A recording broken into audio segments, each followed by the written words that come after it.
درود، طاهری سفر هستم با خبرهای امروز سه شنبه 13 فوریه شما را از استودیوی رادیو آزادی از شهر پراگ همراهی میکنم. حالا نگاه به عنوان چندی از خبر و گزارش ها. در تاجیکستان سه افسر میلیسا را برای تهدید و طلب هزاران سامانی از یک همجنسگرا را دستگیر کردند. مقامات عراق میگویند ابوبکر البغدادی رهبر گروهی به نام دولت اسلامی زنده ولی مجروح است و در سوریه پنهان می شود. در تاجیکستان مقامات امکان بی‌ضررگردانی چراغ‌های کم مصرف را ندارند. ساکنان میگویند نمیدانند این چراغ‌ها را کجا برند.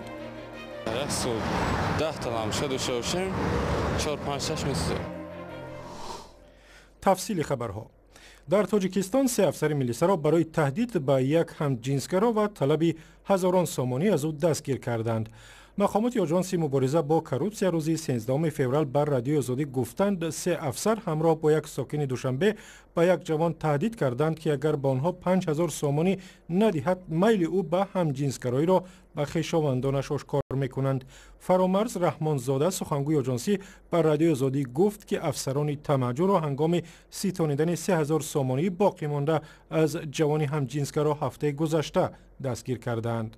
معلومات به دست هوایی می افتد برای که نسبت همون شخص همین معلومات را بیابرو کننده را پاهم نکنند نفهمند همین میشه چی این مبلغ پورا طلب میکنند. در نتیجه همین گرانده سازمان اپیلی تفتیشاتی و کارمندان دستگیر کرده شدند.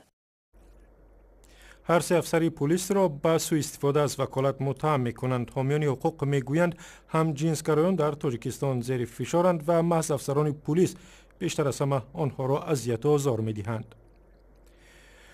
مقامات تاجیکستان میگویند سال گذشته از کانهای کشور چندین تن طلای استخراج کردند و امیدوارند سال آینده تولید این متل گرانبها را زیادتر میکنند. این زمان گفتند که چرا دهها کارخانه زرشویی و کارخانه عظیمی طلای زرافشان از کار ماند. شادمان یتیم گزارش میدهد.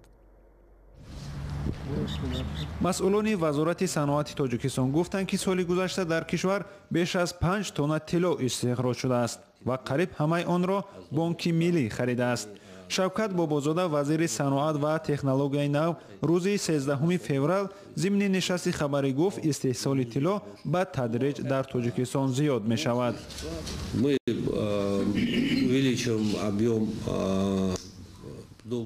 ما حجم استخراج طلا را افزایش می دهیم.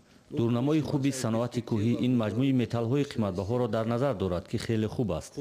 ما به غیر از متال‌های اساسی طلا و نقره باز متال‌هایی را که در وقت کاروان می‌خورند استخراج می‌کنیم.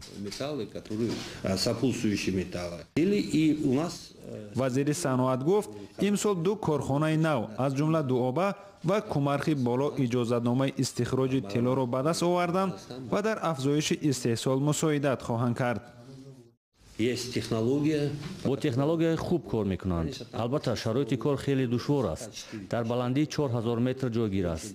من در آنجا بودم. نفس کشیدن خیلی دشوار است.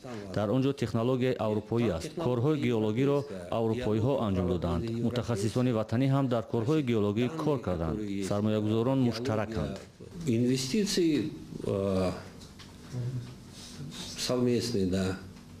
اکثر این کارخانه ها مشترک بودند ولی شوکت بابازاده شریکان خارجی آنها را نام نبرد. معمولا اکثر کانهای طلای تاجیکستان را با سرمایه چین استخراج میکنند. وزیر صنعت سببی از کار ماندن کارخانه طلای زرافشان را هم شرح داد و گفت کارخانه مشترک زرافشان باید مکتب میساخت، باغچه میساخت، راه تعمیر میکرد، مزد معاش زیاد میکرد و یک مرکزی برقی تیز میساخت. من همین 5 عهده‌داری که باید اجرا میکرد. متاسفانه یگان تامین اجرا نکرد. الکی 20 تن گرفتند. پگه مونده میروند. چی میموند اونجا با؟ حاضر اجرا کردن، اجازتنامه نو گرفتند. رسما شما میگم الکی از روز ششم استخراج سر شد. حالا در تاجیکستان بیش از 10 کارخانه کارکرد طلا فعالیت میکنند که بزرگترین آنها زرافشان میباشد. شرکت پاکرود یکی از آنهاست و عزم دارد سالانه بیش از 2.5 تن طلا به دست بیاورد. خبر افزایش استخراج طلا هم در حالی است که سال گذشته با سبب تمدید نشدن اجازه 6 کارخانه زرشویی در کنی شوگناوی خوالینگ 600 نفر بیکار ماندند. شادمانیتی آزادی دوشنبه.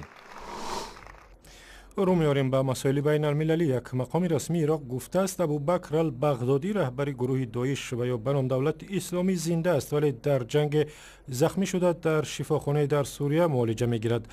ابوعلی البصری رئیس خدمات مخصوص عراق گفته است آنها اطلاع رد ناپذیر و سندهای گروه دولت اسلامی را دارند که نشان میدهد بغدادی زنده است. در منطقه شمال و شرقی جزیره در سوریه پنهان می شود.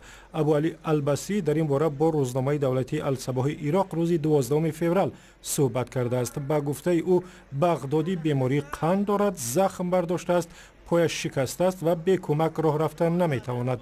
به قول او ابوبکر بغدادی در یک عملیات هوایی در عراق مجروح شده است. گروهی از ساکنان یک دهه در ختلان میگویند یک صاحبکار زمین‌هایی را که برای انشاءات مردم به او دادند به منفعت خود استفاده میبرد. به گفته ساکنان حاصل آباد صاحبکار در ناحیه وخش یک خانه عظیم ساخته است و راه آنها را بسته است و از امکانات محروم کرده است. تصویر این دعوا در روستای حاصل آباد در گزارش مومن احمدی. مردمی حاصل آبادی وخش دعوا دارند یک صاحبکار راه به سوی خانه‌شان را بسته در جای بنگاه طبی، کتابخانه و خوابگاه آموزگاران این عمارت محتشم را غیر قانونی بنیاد کرده است. همه اینجا پوشیده بود، دکترخانه بود، جای این پنسه هاز مردم همه شهر میره پنسه گیرک میره یک خونه در میشته میره. ما یا 13-14 ساله دکترخانه نداریم. یک کسل بیمار میشیم کی کجا میریم؟ آدم تکنیکادار میره و به تکنیکش میبره میمیسته. در اداره زمین بخش بر رادیو آزادی گفتند این زمین را به تاج‌الدین گلوف به خاطر ساختمان بینای جدید بنگاه طبی دادند و او غیر قانونی آنجا منزل زیست ساخته است.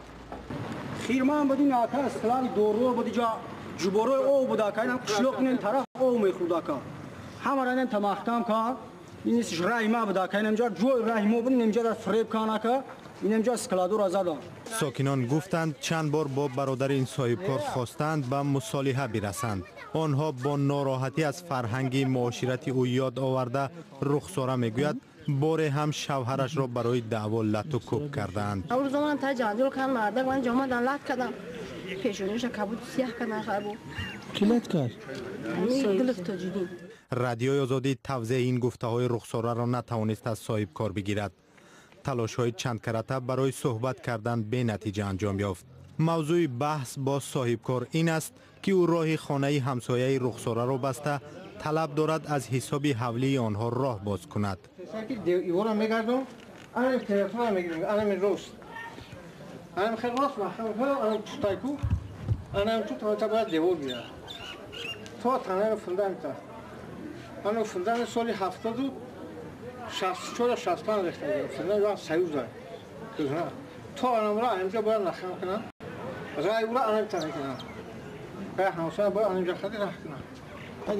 این دو خانواده‌ای که به گفته‌شان مورد فشار این صاحبکار قرار گرفتند با ما حجت‌های زمینشان را نشان دادند. در آن مرز حولی آنها نقاشی شده است. ساکنان میگویند که چندین مراتب بر رهبریت ناحیه وخش مراجعت کردند اما با سبب‌های گوناگون داد آنها در رهروهای اداره‌های دولتی گم می‌شود. رجیستر اساساخه و میرم گفتن می‌بینید چوراشو رادیو آزادی از رئیس ناحیه وخش درباره این مشکل پرسید. او گفت که درباره این قضیه خبر ندارد و هنگام مراجعت آن را بررسی خواهند کرد. با من یگان عرض شکایت از طرف شهروندان اوید اشغال کردن زمین‌های شهروندان پیشنهاد شده نیست. اگر پیدا میشه ما در جای دیدن می‌بریم. و در جماعت کیروف که حاصل آباد تابع آن است گفتند دعوای مذکور در دادگاه بررسی می شود و دادگاه حکم می کند که کدام طرفی دعواگر حق است و کدام طرف ناحق.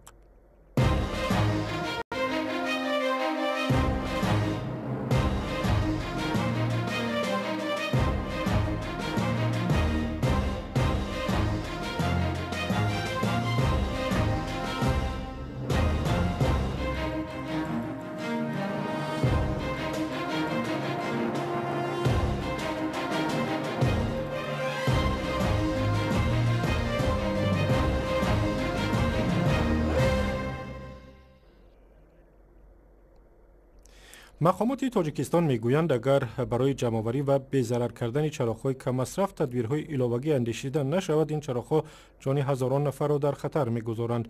چراغ‌های کم مصرف در ترکیبشان سیماب یک ماده خطرناکی را دارند و باید در جای‌های مخصوص جمع شوند، نه اینکه در پرتابگاه آن را بیاندازند. همکاران ما در دوشنبه این مسئله را تحقیق کردند. این گربه انتظار است که کسی چیزی خوردنی می‌آورد، اما نمی‌داند که در این پرتابگاه زهر قاتل انداختند که سبب مرگ تدریجی اش می شود. زهر در این لامپا و یا چراغ کم مصرف است که 100 ساله ها اینجا می ماند.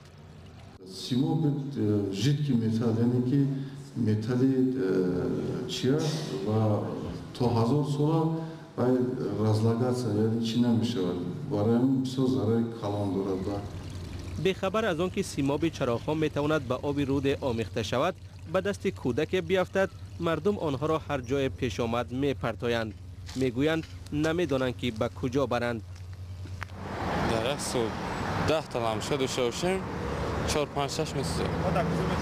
موسورده سوختگی شد می پرتای می روند. کجا با می پرتای؟ پرتوگاه با.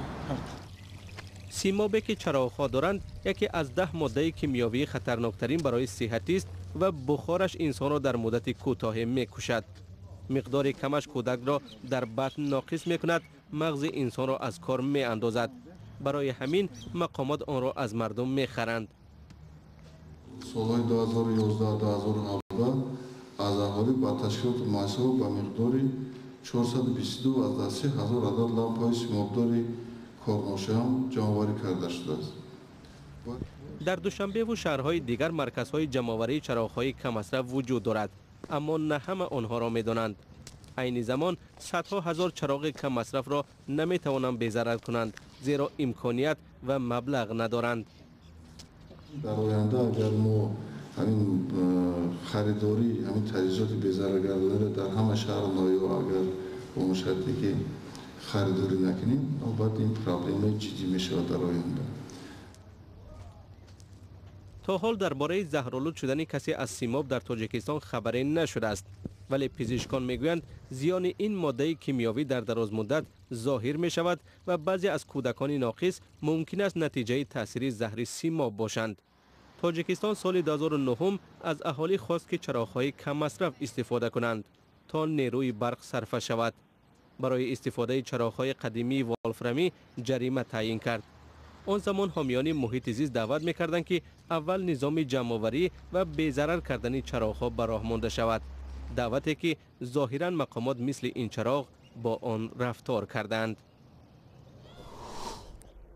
در شهر دوبای یک تورت و یک کلچه قندی را به نمایش گذاشتند که $1,000,000 قیمت دارد. معلوم نیست این تورت $1,000,000 را کی می‌خرد، اما خوردنش را توصیه نمی‌دهند. برای تهیه این تورت و یا واقعاً عروس شیرین عربی 1000 دانه تخم سر شده است. نرخ این معجزه در نمایشگاه دوبای به $1,000,000 برابر است. مؤلف تورت میگوید در پیراهن این عروس 5 سنگ الماس 3 کراتی جای داده شده است که هر یکی $200,000 نرخ دارد. دبی وینگ هم به یاد می‌آورد که وقتی به او پیشنهاد تهیه تورت برای نمایشگاه مطرح شد، او تصمیم گرفت که عروس عربی آفرد.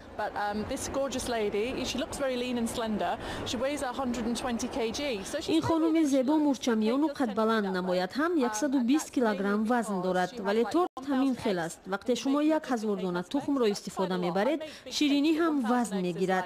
بر علاوه 50 کیلوگرم شیرینی برای تهیه کورته و عناصر دیگری زیبایی 50 کیلوگرم قند و شیرینی استفاده شده است. در تهیه تورت موارد قابل استعمال و 5000 گل نقاشی شده است. خانم وینگ هم تاکید میکند که این عروس عربی تنها برای نمایش بوده و سبب‌های بهداشتی استعمال نخواهد شد، ولی تباهان آماده‌اند برای مشتریان آینده تورت شبیه آن را تهیه کنند. روسال شرکت سرمایه‌دار روس الک دریپاس که از اجرای باز یک طرح دیگری از تاجیکستان دست کشید. سال 2015 شرکت روسال عهد داده بود که در تاجیکستان کارخانه وصل و نصب ماشین‌های پرتاب جمع‌کنی می‌سازد، اما نکرد. و بیننده ارجمند، برنامه ما به پایان رسید. اخبار و گزارش‌های از این هم بیشتر در وبسایت azadi.org.